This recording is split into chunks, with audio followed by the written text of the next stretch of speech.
Hola, soy el pastor Vladi y hoy estamos viendo la porción de Naso, que quiere decir levanta.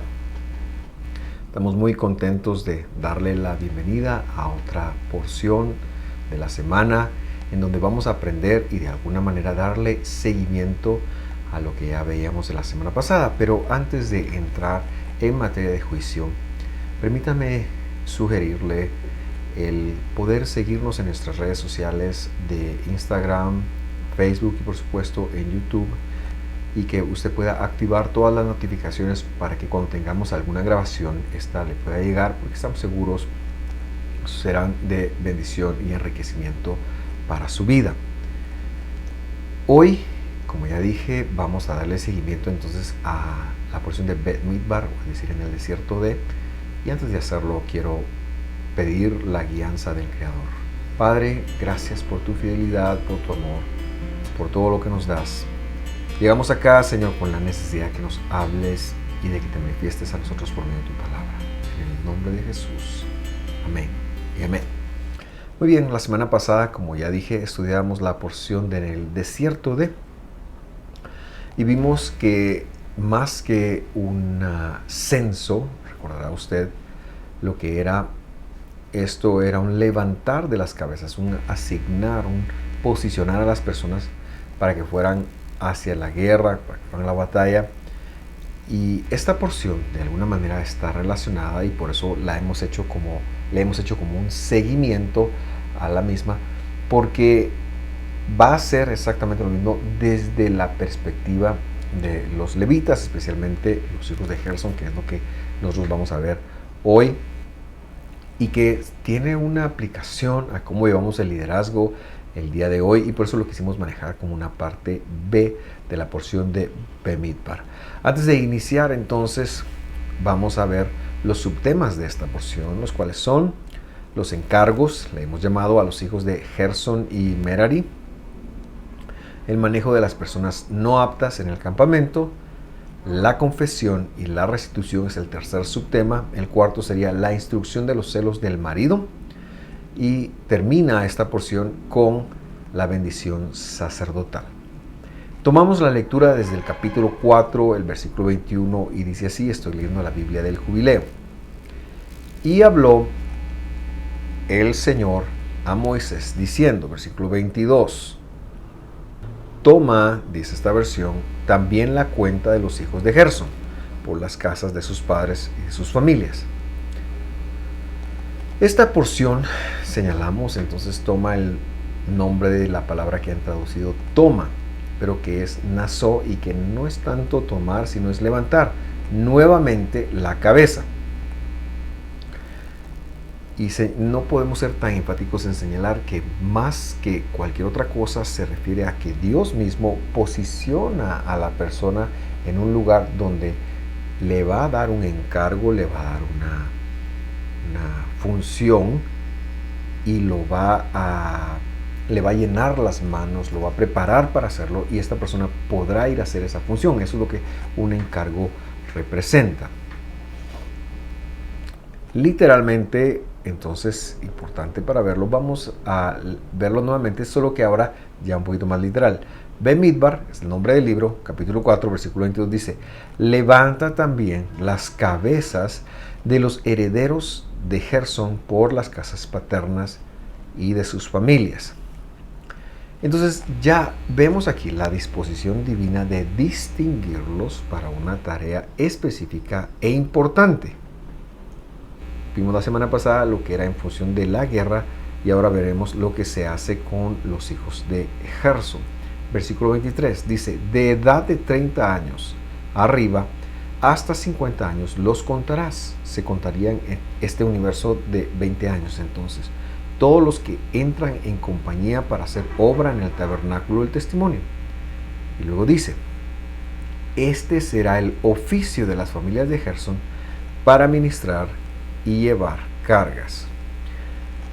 Este versículo menciona dos palabras que en hebreo significan dos conceptos que son los que yo quiero usar para darle continuidad a la porción de la semana pasada y para dejar la enseñanza de hoy. El primero de estos conceptos es lo que se traduce como oficio. Usted vio ahí en la palabra, en el versículo 24, es lo que se tradujo como oficio o ministerio, pueden traducirlo nosotros. En hebreo esto es abodá, abodá. Y que en primer lugar, y más que cualquier otra cosa, quiere decir servicio. De hecho, un ebed es un siervo, es un esclavo, viene de la misma palabra. Y lo que Dios está haciendo entonces es una distinción en los levitas para terminar de asentar y de darle forma a lo que surgió ya hace un año, como hemos visto antes de estos eventos, cuando se dio el incidente del becerro de oro. Y es que debido a lo que ocurrió con el becerro de oro, Moisés, cuando baja y ve todo ese desorden que está ocurriendo, él a gran voz dice: el que esté por el Señor y venga y únase a mí. Y solamente la tribu completa de Leví se unió para pelear en contra de todas las atrocidades que estaban ocurriendo en este momento, en el capítulo 32 del Éxodo. O sea, solo los hijos completamente de Leví se levantaron. Y Dios está entonces cumpliéndoles a ellos aquí lo que él había prometido. Y es que en el capítulo 19 de Hechos, Dios ha dicho que va a ser de Israel una nación de sacerdotes y de reyes para él. Pero como ocurrió esta gran tragedia de este pecado, él tuvo que hacer una pausa en eso, y por eso lo veremos nuevamente ocurriendo en Pedro, cuando él también en su primera carta habla de lo mismo. Y entonces, porque no podían un humano ser el sacerdote, sino tenían que ser el sumo sacerdote, el rey de reyes, el que iba a venir a oficiar eso por nosotros. Mientras tanto, él apartó a la familia de Aarón y a los levitas para representar todas sus funciones en lo que él venía. Y más o menos fue algo así. Dice Éxodo 32, 29. Entonces Moisés dijo: hoy os habéis consagrado. Uno pareciera como que es apartado, pero lo que literalmente dice ahí es: llenado las manos. Y esto significa que tendrían ellos la capacidad de hacer las cosas que Dios les pidiera, porque cada uno se ha consagrado en su hijo y en su hermano para que dé él hoy bendición a ustedes. Es decir, no les importó que fueran hermanos israelitas, ellos se levantaron a defender el honor de Dios, y eso hizo que se capacitaran y se llenaran. Un tiempo después, podemos señalar que más o menos un año después, él está oficializando este servicio, y a partir de ahora los va a seleccionar a ellos como los únicos elegidos de entre todo Israel para llevar este servicio a Dios. Entonces, la palabra abodá nos habla de esa exclusividad del servicio que tiene que ser hacia Dios. De hecho, si leemos Génesis capítulo 2, nos encontraremos que cuando Dios puso al hombre en el jardín del Edén, dice para que lo labrara y lo guardara, traducen. Bueno, ahí dice para que hiciera la abodá, para que hiciera el servicio, aunque traducen labrar. Entonces, lo que entendemos de este primer concepto de abodá, que por supuesto el servicio no es un concepto accidental, no es algo que se da porque sí, o se me ocurrió a mí, yo quiero ser pastor, yo quiero servir, sino que es un llamado que viene del cielo. Dios es el que llama a las personas. La abodá lo que quiere decir es que Dios le encargó a Adán el que fuera a servir el huerto. Dios le está encargando aquí a los levitas que sirvan de esta manera. Dios les ha encargado a los guerreros que vayan a pelear. Lo que está hablando entonces de que la abodá tiene que ver con Dios. Está sobre los hijos de Dios. ¿Y cuál es la respuesta del humano? El humano tiene que tener una relación con Dios. El servicio que Dios espera de sus ministros de liderazgo no es otra cosa más que Él espera que nosotros conozcamos su palabra, que nosotros nos conectemos con su palabra. La abodá no tiene tanto, o el servicio en la Biblia desde este concepto, no tiene tanto que ver con poner sillas, con limpiar sillas, con parquear carros, con cantar. No, tiene que ver con estudiar la palabra del Señor, tiene que ver con el conocimiento que se tiene de Dios, porque Él es el que los llama y ellos tienen que determinar o entender desde Él qué es lo que significa ese llamado, y para hacerlo necesitan hacer la conexión de su palabra. Los servidores de cualquier índole, entonces, señalo, tienen como primer responsabilidad ser sabios en la Torá del Señor, en la Escritura del Señor. Ese es el punto de partida, a diferencia de los seres humanos que solamente siguen órdenes de lo que se les están diciendo, ni siquiera llegan a pensar, muchos de ellos. A nosotros nos llaman amigos porque nos comparten sus planes, pero seguimos siendo siervos, y la idea es que el servicio lo conectamos por medio de una relación que va de parte del hombre a entender a Dios en su palabra. Ese es el servicio. Eso es lo que significaba el servicio. Releamos el versículo 24 para ver el segundo concepto. Dice así: este será el servicio, ministerio de la familia de los gersonitas, para servir, es decir, a Dios. Esto ya lo vimos. Y luego dice para transportar. Y esta palabra transportar, aunque era literal que los gersonitas tendrían que transportar algunos de los elementos del Mishkan o del Mikdash, del santuario, todo lo que tenía que ver con la administración, el santuario, el templo que había, el templo movible que estaba en el desierto. También implicaba que ellos servirían a Dios, por decirlo de alguna manera, cargando. La palabra quiere decir masá, quiere decir carga. Entonces ellos iban a cargar sobre sus hombros, sobre sus manos, o iban a cuidar de que se transportaran todas las cosas que tenían que ver con el santuario de Dios. Y esta es la razón por la que decimos que Dios levanta la cabeza también de todos nosotros. En primer lugar, la responsabilidad de conectarse con Dios, pero en segundo lugar, llevar cargas, y estas cargas se relacionan en función de otros.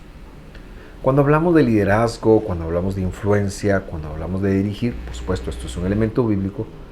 Dios lo hizo a través de Moisés, pero la idea es que Él viene a levantar cabezas para que otras personas apoyen a Moisés en esto, porque Él no lo podía hacer todo.